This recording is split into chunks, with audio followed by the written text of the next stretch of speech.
ఆధ్వర్యంలో రాష్ట్ర ముఖ్యమంత్రి రేవంత్ రెడ్డి గారి సొంత నియోజకవర్గం కొడంగల్లో ఉన్నటువంటి అంబేద్కర్ చౌరస్తా వద్ద మాకు కాంగ్రెస్ పార్టీ అసెంబ్లీ ఎన్నికల్లో వికలాంగుల సమాజానికి ఇచ్చినటువంటి హామీలు నెరవేర్చాలని చెప్పేసి ఇవాళ భారత వికలాంగుల హక్కుల పరిరక్షణ సమితి ఆధ్వర్యంలో ఇవాళ ఈ రాష్ట్రంలో చాలని పింఛన్లతోని బతుకు జీవుడా అంటూ కాలం వెళ్లదీస్తున్న మేము అరటి తొక్కలు తింటూ మా యొక్క నిరసనని అంబేద్కర్ చౌరస్తా వద్ద తెలియజేసి రాష్ట్ర ముఖ్యమంత్రి గారికి మా యొక్క నిరసనను తెలియజేస్తున్నాం.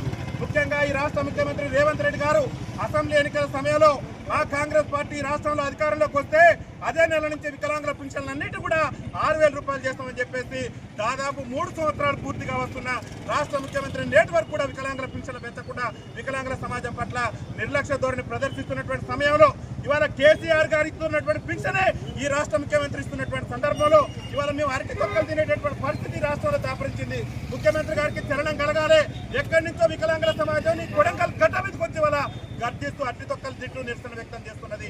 మీరే చెప్పారు కాంగ్రెస్ పార్టీ అధికారంలోకి వస్తే వికలాంగుల పెన్షన్లు 6,000 రూపాయలు చేస్తావు, ఆర్టీసీలో వికలాంగులకు ఉచిత ప్రయాణ సౌకర్యం కల్పిస్తారని చెప్తారు.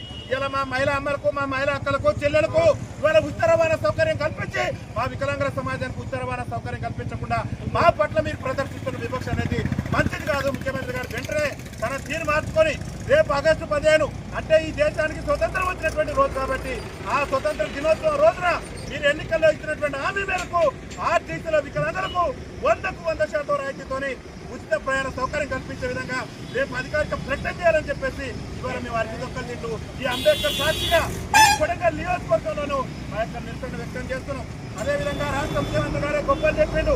మా కాంగ్రెస్ పార్టీ అధికారంలోకి వస్తే ఈ రాష్ట్రంలో వికలాంగులందరూ కూడా స్థానిక సంస్థల ఎన్నికల్లో రాజకీయ రిజర్వేషన్ కల్పిస్తామని చెప్పేసి ఎన్నికల మేనిఫెస్టోలో హామీ ఇచ్చారు.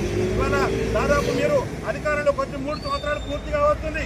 మా వికలాంగుల సమాజానికి రాజకీయ రిజర్వేషన్ కల్పిస్తామని చెప్పేసి ఈ కాంగ్రెస్ పార్టీ ఏసీసీ ఎన్నికల మేనిఫెస్టోలో మీరు పొందుపరిచి మాకు రిజర్వేషన్ ఇవ్వకుండానే మా ఓట్లతో మీరు ముఖ్యమంత్రి గారు గద్దెనెక్కి మాకు రిజర్వేషన్ ఇవ్వకుండానే ఈ రాష్ట్రంలో గ్రామ పంచాయతీ ఎన్నికలు నిర్వహించి మా గొంతు కోసేటటువంటి ప్రయత్నం చేశారు. దయచేసి రాష్ట్ర ముఖ్యమంత్రి గారికి ఈ కొడంగల్ గడ్డ నుంచి ఈ కొడంగల్ వేదిక నుంచి మేము ఒక విజ్ఞప్తి చేస్తున్నాం. రేపు రాబోయేటటువంటి గ్రేటర్ హైదరాబాద్ ఎన్నికల్లో కూడా వికలాంగులకు ప్రత్యేక రాజకీయ రిజర్వేషన్ కల్పించాలి. వికలాంగులకు స్థానిక సంస్థల ఎన్నికల్లో రాజకీయ రిజర్వేషన్ కల్పించేలా అసెంబ్లీని ప్రత్యేకంగా సమావేశపరిచి అసెంబ్లీని చట్టం చేయాలి. అదేవిధంగా రాష్ట్ర ముఖ్యమంత్రి గారు గొప్పలు చెప్పిండు. మా కాంగ్రెస్ పార్టీ అధికారంలోకి వస్తే ఈ రాష్ట్రంలో వికలాంగుల బ్యాక్లాగ్ ఉద్యోగాలు భర్తీ చేస్తామని చెప్పిండు. ఇవాళ ముఖ్యమంత్రి గారు అనేక సభల్లో అనేక వేదికల్లో గొప్పలు చెప్తున్నాడు.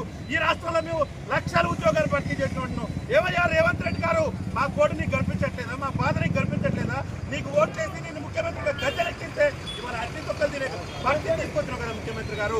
వెంటనే రాష్ట్రంలో నువ్వు సకలాంగులకు సంబంధించి ఉద్యోగాల భర్తీ కాదు, పోలీస్ నియామకాల భర్తీ కాదు, ఈ రాష్ట్రంలో అట్టడుగు నుండి దుర్మార్గ జీవితాలు గడిపి తెలంగాణ రాష్ట్ర ఉద్యమంలో కూడా వైకల్యాన్ని సైతం కూడా ఎదిరించి పోరాటం చేసిన మా వికలాంగుల బ్యాక్లాగ్ ఉద్యోగాలను భర్తీ చేసి నీ తడాకా చూపించు. కానీ నువ్వు వికలాంగుల బ్యాక్లాగ్ ఉద్యోగాలను ఒక్కడు కూడా భర్తీ చేయలేదు. మా వికలాంగుల దినోత్సవాలను కూడా మీరు పాల్గొనకుండా మా సమాజాన్ని అవమానపరుస్తున్నారు. మీరు ఎన్నికల మేనిఫెస్టోలో చెప్పిన విధంగా ఇవాళ మా వికలాంగుల సంక్షేమ శాఖ ముఖ్యమంత్రి గారు 10 నిమిషాలు కూర్చుంటే వికలాంగుల సంక్షేమ శాఖ ప్రత్యేక శాఖ అయింది. ఈ రాష్ట్ర ముఖ్యమంత్రి రేవంత్ రెడ్డి గారే కాంగ్రెస్ పార్టీ అభయాస్త్ర ఎన్నికల మేనిఫెస్టోలో చెప్పారు. మా కాంగ్రెస్ పార్టీ అధికారంలోకి వస్తే వికలాంగుల సంక్షేమ శాఖను మహిళా సంక్షేమ శాఖ నుంచి వేరు చేసి ప్రత్యేక శాఖ చేస్తానని అన్నారు. ఎక్కడ ఎడిపోయింది ప్రత్యేక శాఖ? 10 నిమిషాలలో ప్రత్యేక శాఖ ఏర్పాటు చేయొచ్చు మీరు తలుచుకుంటే. వెంటనే రాష్ట్ర ముఖ్యమంత్రి గారు చెప్తున్న ఖబర్దార్ రేవంత్ రెడ్డి గారు, నీ కొడంగల్ గడ్డకొచ్చినావు, నీ కొడంగల్ అడ్డకొచ్చినావు, నీ ఒక్క విజ్ఞప్తి చేస్తున్నా, నీ ప్రభుత్వాన్ని నిన్ను గద్దెదిద్ర లక్ష్యంగా మా యొక్క పోరాటాలు ఉంటాయి. మా యొక్క ఎన్నికల హామీలు నెరవేర్చకుంటే రాష్ట్ర ముఖ్యమంత్రి రేవంత్ రెడ్డి ప్రభుత్వం మీద పెద్ద ఎత్తున ఉద్యమాన్ని ఉధృతం చేస్తాం. ఖబర్దార్ రేవంత్ రెడ్డి గారు, అసెంబ్లీ ఎన్నికల్లో ఇచ్చినటువంటి హామీలతో పాటు మాకు స్థానిక సంస్థల ఎన్నికల్లో రిజర్వేషన్ కల్పించే విధంగా చట్టం చేయకుండా మాత్రం రాష్ట్ర వ్యాప్తంగా ఉద్యమం చేసి 1,00,000 మందితో ఇదే కొడంగల్ గడ్డ మీద వికలాంగుల ఆవేదన సభ నిర్వహించి ఈ రాష్ట్ర ముఖ్యమంత్రికి వికలాంగుల తడాకా చూపిస్తాం. ఇవాళ తెలంగాణ రాష్ట్రంలో 30 లక్షల మంది వికలాంగులు బతుకు జీవుడు అంటూ కాలం వెళ్ళదీస్తున్నారు. నువ్వే ఎన్నికల్లో రాజకీయ రిజర్వేషన్ అని చెప్పేసి నేటి వరకు కూడా మా హామీలు నెరవేర్చలేదు.